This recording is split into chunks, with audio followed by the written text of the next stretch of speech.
I'm Gemma Seabrook from the Careers Service, and I'm here to talk through interview skills with you all. So who here has had an interview before? Oh, good, lots of you. Okay. Has anybody got any concerns, anything that they would like me particularly to cover today? No? We're just going through general stuff. Are you here because you're hoping that you've got a SETnet placement? You apply for SETnet scheme when it appears? Yeah? Okay. So mostly I'm going to be covering the SETnet process, because that's what this is normally about. So hopefully if you do get your interview, you're all feeling excited, but lots of people feel quite intimidated by the thought that they've got an interview as well. Excellent, you can take a seat. The key really is we're going to talk about how you can best prepare for your interview. We're going to look at the sorts of skills that you need when you're looking at your preparing for the interview, how to actually analyse the skills that they're looking for. And then we're going to cover competency and technical questions, because those are the types of questions that mainly make up SETnet applications. So the key thing about going for interview is that you need to prepare. Without preparation, you won't do a successful job. Or if you do, you might get through on the skin of your teeth or something like that. But it can, if with careful preparation, you'll see here, there's a lot more time than spent doing the preparation than you're going to spend in the interview. But it will actually make that interview a much more pleasant experience. Now, every year we get feedback on the SETnet process from students. So you can see that we ask students about their experiences and we ask the employers about their experience. So this is a student's experiences. There's no one way that an employer is going to do an interview. So for example here, it was a face-to-face interview, they're looking at your CV and your cover letter, and they will ask you in more detail. So that's the first thing. You need to go back to whatever it was, whatever format you applied with. So if you've put a CV through and you've put a cover letter through, you would always go back and read through that, because you don't want to be reading through something and then realise that you can't actually remember anything about the experiment that you talked about, especially if they say something like, well, so that experiment you mentioned in your cover letter, can you tell me a bit more about it? If you can't remember that, that's going to make things really awkward. It could be something like this, where they sort of say, oh, can't find your CV, talk me through your CV, and then you have to talk through the CV. There's a lot of technical questions in a SETnet interview. So it could just talk about things like, circuit theory questions or basics, because it's linked to whatever it is that you're applying to. They're wanting to see that you've got the knowledge that they're looking for. Okay. If you don't prepare, as you can see here, we soon find out that from employers, and they can tell. So this is actually talking about the cover letter. So even though it was a cover letter, preparation is just as important in your cover letter as it is to get you to an interview. So the whole point of doing your CV and cover letter is to get you to an interview. So if you don't do a successful CV or cover letter, then it's not going to get you to where you want to get to.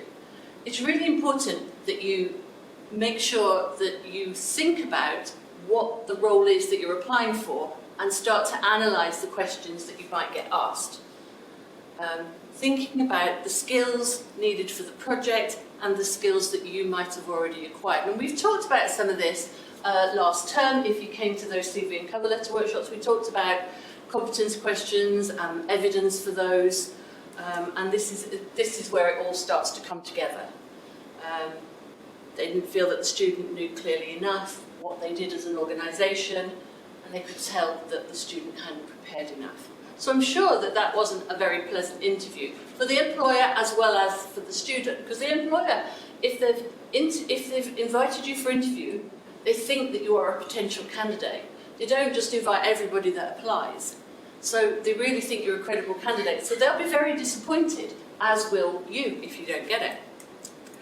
But if you do prepare well, then it can be much more positive. It can be a much more positive experience. So example here, they really showed that they got the research skills, they prepared some examples, they had a good CV, they're doing extracurricular activities. So again, that's something that counts a lot for SETNEP. They'd obviously, whoever was in this interview, they'd obviously taken a bit of time to research who was going to be interviewing them and look them up. And they are expecting you to be nervous, that's absolutely fine. But, you know, they need you to be able to communicate your skills and your both technical skills and competency skills clearly. And again, they don't always need you just to use academic examples. They're quite happy for you to draw upon a range of your experiences, and this is something that we've talked about before. So preparation is really, really important. So the types of questions that you can expect to be asked at an interview depends very much on who's interviewing you, the type of the company, and the type of role that you're going for. But generally they'll ask you some biographical questions, and that's normally, students often feel quite intimidated by them, but I think they ask them because they're asking them to try and put you at ease. They're really simple ones like, oh, tell me about yourself, or did you have a good journey here, and things like that. You know, they're there to sort of try and break the ice, as it were. But they're also, at the same time, they're looking for sort of positive replies. So, you know, a poor answer might be something like, God, no, it was an absolute nightmare. I only got here by the skin of my teeth, and I had to catch 3 buses. They don't want to know that, because then they'll immediately think, oh, maybe that person isn't the right one to come to work all through the summer for us. They'll ask you motivational questions. We're going to go into that in a little bit more detail. Competency questions, and some people will ask you strength-based questions. They're becoming quite popular. The ones we're going to focus on today are the motivational, the competency, and the technical. So typical motivation questions, and you should be expected to be asked these, or why have you applied for this job, or why have you applied for this placement, and what are you interested in? What interests you about working for our company? They're really basic questions, but you'll be surprised at how often people don't prepare for them. So you want to tell them about your skills and your experience, and how that relates to what they're doing. Yeah? So your experience of maybe if it's a SETNEP placement and why have you applied for this placement, you might want to talk a bit about your interest in whatever it is that the placement is about. You know, anything that you might have done that demonstrates that interest. You may have already had a placement, or perhaps long term you're hoping to go into this particular area, or this company are a leader in their field or something like that. So the first thing you need to do, as I said, is read through your application, read through your CV and your cover letter, because you will have done some research, hopefully, when you put your CV and your cover letter together. You don't send a generic one, you send it to that company, so you will have done some research. So go back and look at what you said, and then go and look at the job specification. I would always start with placement information. So this is a SETNEP placement from a couple of years ago. And what they're looking for is students who are interested and enthusiastic to work in the space sector and want to develop new skills. And that's what they're looking for. That's your motivation. And that's your motivation, yeah? So if they say, why are you interested in our company, or why do you want this placement, then you're not going to tell them that you're really interested in circuits, when actually they want to see that you can talk intelligently and enthusiastically about the space industry. It's obvious, but you'll be surprised how many people sometimes go wrong with that. And then the sort of research you might want to think about is, you know, how do you research the company? So often between writing your application and interview, it can be a few months. You may also have written 4 or 5 applications. So it's really important that you go back and refresh your memory of that company, because you don't want to get mixed up. So go back to their website, have a look at their website, SETNEP net applications and adverts are not the best. They can be a bit brief. You know, the information that companies put about themselves can be a little bit brief. They might just say, oh, we're the leading manufacturer of X, Y, and Z, or they might not even tell you who they are. So go and look at their website. Have a look and see what's new and up to date. And that's really important, because if there is something really big happening and you haven't looked at their website and you've missed it, that's going to show. So read the website, have a look at their careers pages, have a look at articles, what's going on at the moment in that sector. Make sure that you're familiar with that before you go for the interview so you can talk about it. Have a look at the role, so go back over those technical elements and go through that job spec and analyse what are the skills that they're looking for, what are the areas of interests that they expect you to have, and start preparing some evidence or thinking about what evidence you could use. They might ask you some questions. And as I showed you earlier, normally it tells you who's going to be interviewing you, so give them a quick Google, look them up on LinkedIn or something like that. Have they written anything recently? Have they published any articles? It's always good to be able to show that you've read something. They might have written something in the IOP or something like that. And also, don't just focus on the questions that they're going to ask you. It's really important that an interview is a two-way process. So you need to think about the sorts of questions that you might want to ask them as well. And it's important to ask questions. I do quite a lot of interviewing for roles and scholarship applications, a whole range of different things. And in a previous job, I used to recruit a lot. And actually, it leaves a really bad taste in your mouth if people don't actually ask you any questions at the end of it. It makes it feel as though they're not really interested.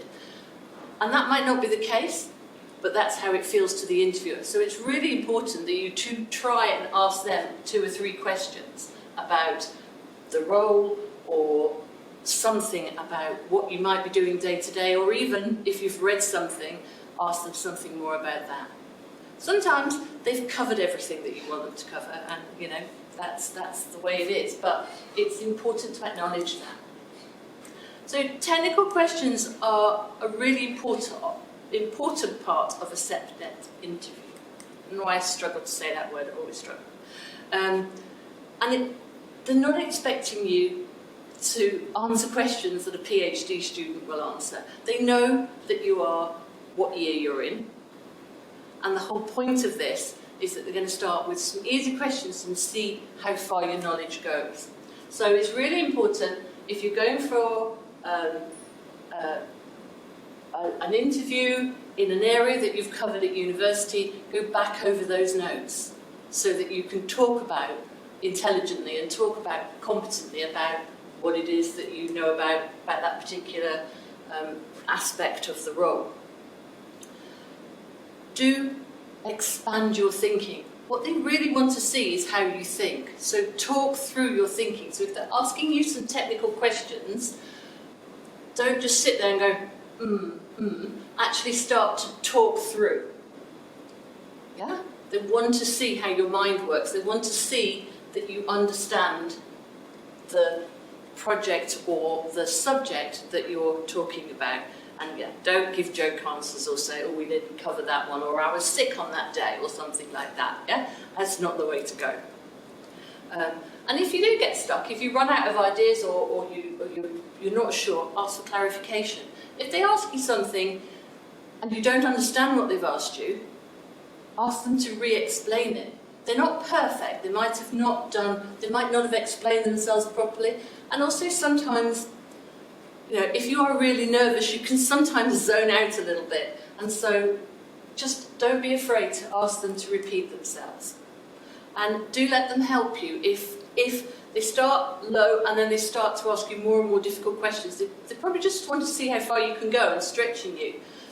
So if it does get quite difficult, then they suggest that you let the interviewer make some suggestions and then just keep trying. Sometimes you don't even need to get to the right answer. Sometimes You just need to work your way through a problem. They want to see how you problem solve and how you approach problems. Yeah? So it's really important that you make, as it says here, that you make those links between what you're learning in your degree and what they're looking for. Yeah? So, like I say, they know that you're all second years here. Yeah? So they know that you're second year. They've got a very good idea of what the curriculum covers. They've been doing this, most of these companies have been doing this a long time. So they're not necessarily expecting you to, they're not really expecting you to know more than you've already covered. But what they are expecting to see is that you can talk through articulately and work your way through a problem. So the first thing to do when you're thinking about what sort of research do I need to do this is to go and identify the technical skills. So let's take this. I'll give you a minute to read through it, and then I want you to tell me what are the technical aspects of this that you might need to start. If you were applying for this, would you have to start going back over? What notes and what technical things would you need to start going back over? What are the technical things they might ask you here?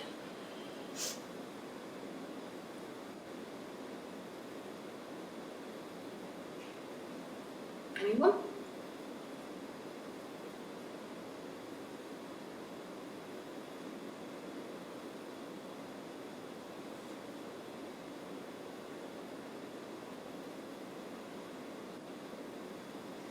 Remember, we're at an interview skills workshop, so I need you to talk to me. So what would you think are the technical elements within this? Stick your hand up. Someone be brave. Yes? Coding is specifically into Yep, coding. Anything else?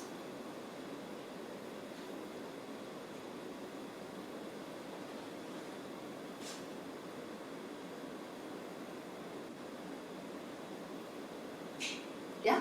basically the first point. The what, sorry? Basically the first bullet point. So the machine learning and computer vision technologies. Yeah? Yeah?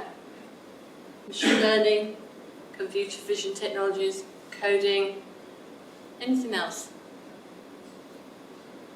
Yeah? Also about listening and double communication, so maybe the overview on what is happening. Yeah, it's a good one. So they want you to analyse satellite imagery and satellite videos. So if you've done anything along that sort of area, or if you're interested in that, that's a good area. Machine learning, as you pointed out, computer vision techniques, and then it comes up again and they mention some technologies, and then the coding in the Python programming language. So it's not difficult, it should be obvious, but it's a step sometimes that you don't, or that people forget to research. And because it's a physics-based placement, this is why you really need to go back over those notes. So if you've covered any of this, or if you're interested in any of this, you need to have a look. Now, you'll see also that they're looking for you to develop they're developing systems to analyse satellite imagery and satellite videos using machine learning and computer vision. And then it says at the bottom, ideally, candidates will have had previous experience, have strong working knowledge. So they're not saying that you absolutely have to have every single one of these, but it's probably helpful if you've got some of them. So when you're reading through the job descriptions, even before you're making an application, don't feel that you've got to have every single one, and don't necessarily feel that you've got to rush off and learn something if you haven't learned it. But be prepared to talk about the ones that you do know. And maybe even if you don't know what all of these are, it might be worth having a look at a couple of them, just to sort of familiarise yourself. There's nothing wrong with saying, do you know what, I haven't used this particular tensor flow or whatever it is, but actually I looked it up and I can see that it's for this, this and this. Yeah? So you're showing that you're interested enough, even if you've not researched, even if you've not used it yourself, you're showing that you've got an interest, and it will immediately score points for you. Okay, so that's the technical area, and then we need to look at competencies. Can everybody remember what competencies are? did cover this in the autumn term when we were talking about that in the scientific skills module. Competencies? With you all sitting in rows, it reminds me a little bit of University Challenge, but you haven't got anything in front of you. I could say no conferring, but anyway, has anybody got an idea of competencies?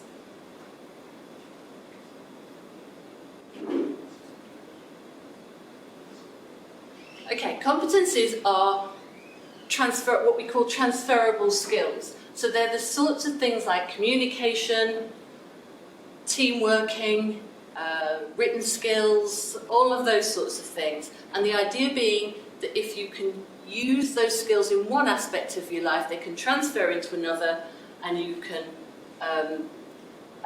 show that you've got that skill. Okay. And the way that people prepare for them, which I'll go into in a minute, is using the STAR technique. We did talk about the STAR technique.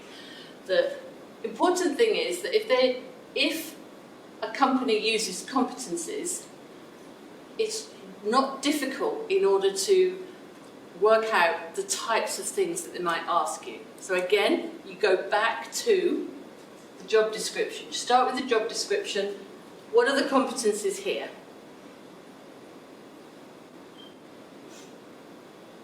Anyone? Yes. Problem-solving skills? Yep, problem solving. Written and verbal communication. Uh-huh. Anything else? Someone on the back row?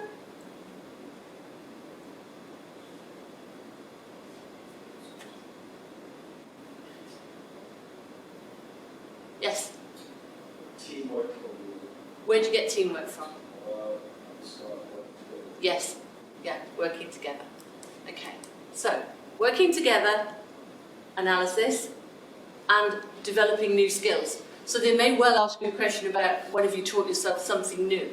They want to see whether you're prepared to develop new skills. And then we've got the problem solving, critical thinking skills, excellent written and verbal communication. So you can think that they're probably going to ask you questions around these areas. So you need to start preparing evidence for that. So then you've got your 3 areas of research. First of all, you're going to research the company. Then you're going to go on and research the technical skills and go back over your notes and maybe do a little bit of research into what some of those sort of technical areas are. And then you've got your competencies, where you're going to think about, so when have I worked as part of a team? What could I use as evidence for that? What do I do in my work that is about analysis and maybe problem solving? When have I used my critical thinking skills? You might want to talk about written and verbal communication, but you don't necessarily want everything to be about your studies. You might sort of think, okay, so what else have I done? Maybe you've joined the Salsa Dancing Society or the Hackathon Society or Computer Society, whatever it is. Maybe that's your new skill that you've developed. Maybe you've taught yourself something. Maybe you've taught yourself to use Excel further than you need to for your work at the moment or something like that. To think about all these sorts of things, but try and think about it in all aspects. So anything that you're doing, if you've got a part-time job, if you've had a summer job, if you volunteer, all of these are useful and relevant. And actually, firms will often want to see that you've done more than just study. They want to see that you can use, that you've done different things. Yeah? They like students that are interested. Maybe you've joined a society or volunteer or have a part-time job. They like to see that you've done a number of different things, and then you can use that evidence to help you. So once you've worked out what are the questions, what are the competencies, and what are the key competencies that they might ask you, you can then start to think about, I wonder what sort of questions they might ask you. Now you can Google competency question for problem solving, or you could go onto the Careers Moodle. We've got a load of stuff on the types of, we've got a help sheet on interview skills, and on the back of that we've got potential questions. And I'm not saying that they will ask you these sorts of questions, but chances are they might ask you something around this. And you can tell that it's a competency question because it starts with, give me an example of a time, tell me about a time, or can you tell me about a time, something like that. They want to know something really specific. So they don't want to see that you're saying, yes, in my degree I have to problem solve all the time. They want a specific example when you had to tackle something complex or tackle something really difficult. And like I say, if they're using competencies, they're going to expect you to use the STAR framework. Can anybody remember what the STAR framework is? Yeah. Situation, task, action. Yeah. Result, reflection. Yeah. Mine's using one R, but you can just do result. But these days they do double R as well, which is result and reflection. So I'm not going to labour this. There's enough information here. But they want a specific example. And they will score you on how well you use that framework. Because using that framework is how they can tell whether you've prepared well or not.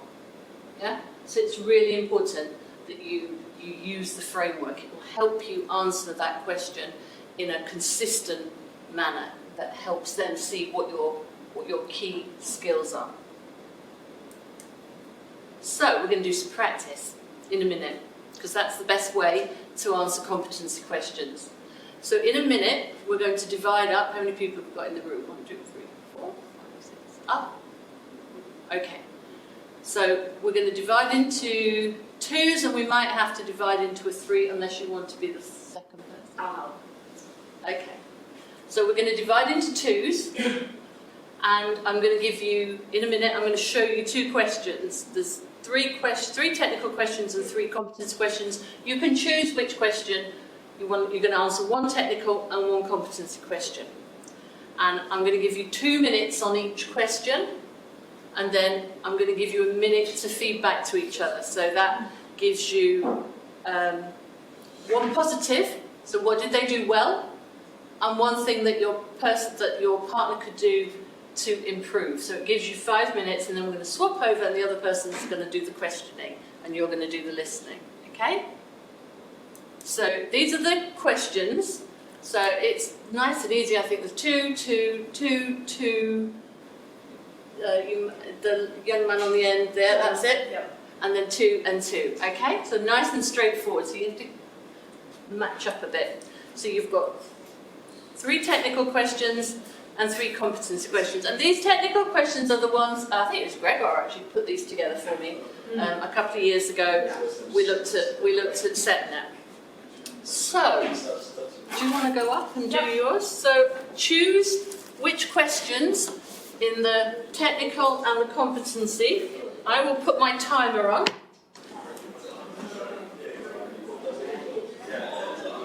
And when I say go, we'll go. But just have a think about it for a minute.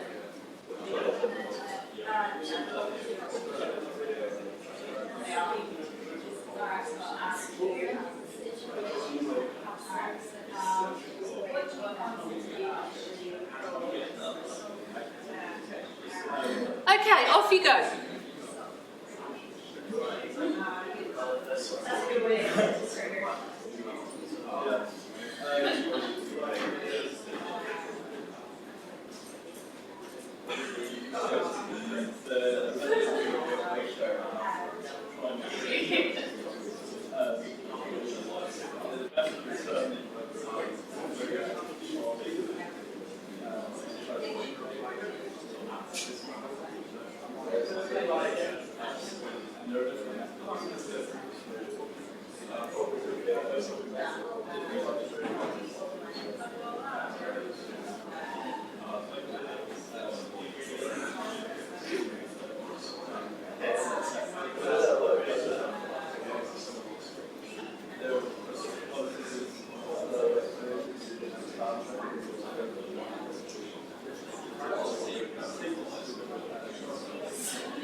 second question. So that was the first 2 minutes.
Okay, stop.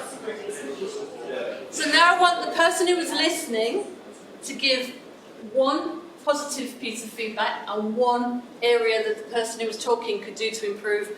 I'll give you 30 seconds to do that, and then we're going to switch over again.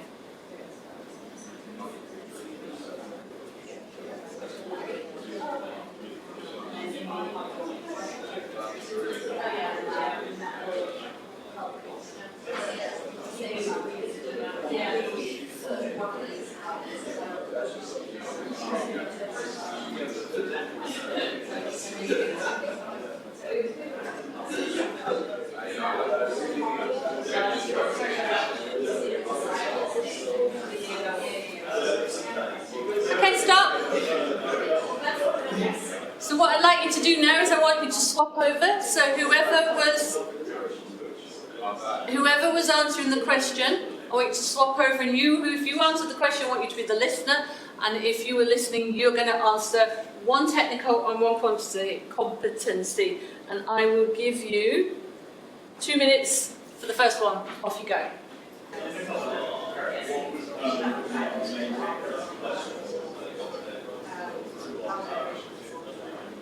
Okay, stop. And right, I just need to bring that up. There you go. Right, swap over. Ask the technical or the competency. Now, you've got 2 minutes.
Stop.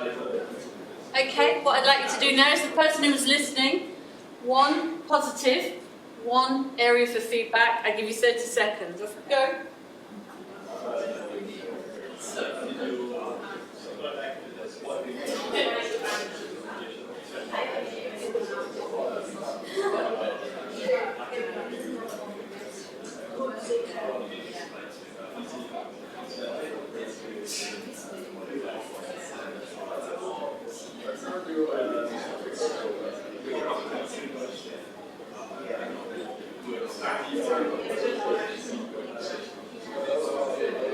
Okay, stop.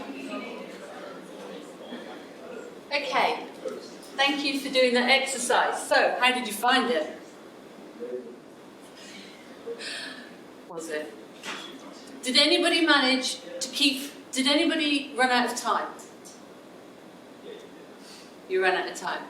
You did. Did anybody dry up before the 2 minutes were up? Yeah. That happens as well. So there's two reasons. Well, first reason I do it this way is because we've got to just keep an eye on the time. We could be here all day. But if you did a video interview, or if you're in an interview, that about 2 minutes is about what they're looking for. Yeah? But a little bit longer maybe. I was once in an interview where somebody talked for 4 minutes every time we asked a competency question. We just went completely over. And the next person was really late for the interview. And we got bored. So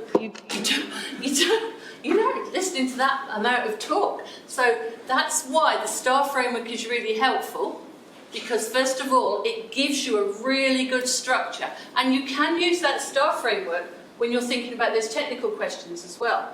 So you could use a similar sort of framework when you're answering your technical questions. It gives you something to work on. It moves you forward every time. You know that the bulk of your answer, did anybody here spend longer talking about what situation they were in rather than what action they took? Yeah?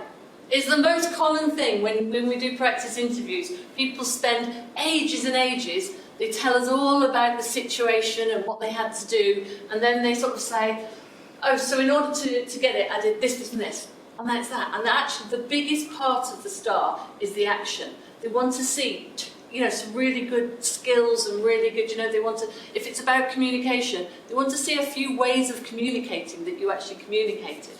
So it's trying to expand your vocabulary as well. There's some really good stuff on the Careers Moodle. I'd recommend that you have a look at it. So that's the first thing. I'm not asking anyone to tell tales of WM, but let's start with the positives. What were the positives? What things did people do well? Yeah? Good line of sight of the eye. Really important looking at people when you answer, yeah. And that's the same if I would imagine that most of your set interviews are in person, but there may be a few, especially if they're based a little bit further away, they may decide to do a video interview for you. So it's just as important to look into the camera, yeah? Not sound very monotonous, but Yes, and that's where preparation comes in. The more you prepare, the more you think about your evidence, the easier it is to do. That's really important. Anything else? Any other positives? Did anybody not answer the question? So did you ask a question and you didn't feel that anybody had answered it particularly? No? Well, that's good. That's good. I did one the other day and I asked a question and somebody just had prepared an answer and it didn't answer the question at all, so we had to go back again. So what were the things that you where were the areas for improvement? About this front row here. Any areas for improvement?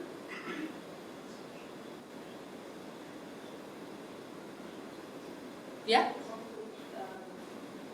the being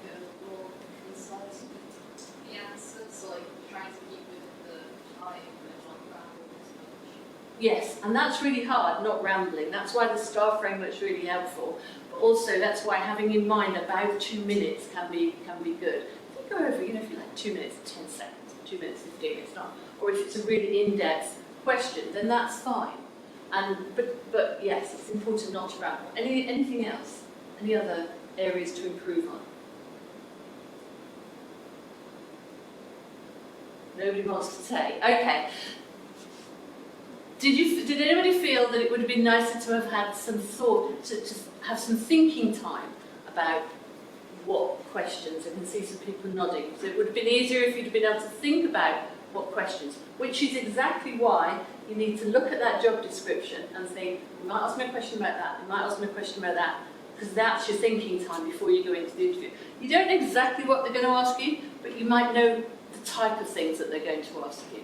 And if you do get asked a question and you really need to think, then it's absolutely fine to say, goodness me, that's a difficult one. Can I just have a minute to think about it? And most interviewers will say, yeah, that's fine, just have a minute. And then you just, it's a bit, your brain's a bit like a filing cabinet, isn't it? So you can just go back. But if you've done the preparation beforehand, you'll have it to hand eventually. So it's not a problem. So if you found that really difficult or you found that really stressful, then it is worth practicing and getting a practice interview. You can book a practice interview with the Career Service once you've got an interview, but we're a bit in demand, so we can only do it once people have got interviews. On the Careers Moodle, there is some video platforms that you can do video interview platform practice as well. Or you could just practice at home with family and friends. Might feel a bit weird, but it can work. But it is really important to do your preparation and to think about the sorts of examples that you might want to use. So how do you make a good impression? Always confirm your attendance. So if they invite you to an interview, make sure that you always reply to them. Yeah? Don't take it as read. They'll be waiting for you to reply, and that's really important. If you can't attend, let them know that you can't attend. That's important. It says here, try and dress appropriately. It doesn't mean necessarily that you have to be really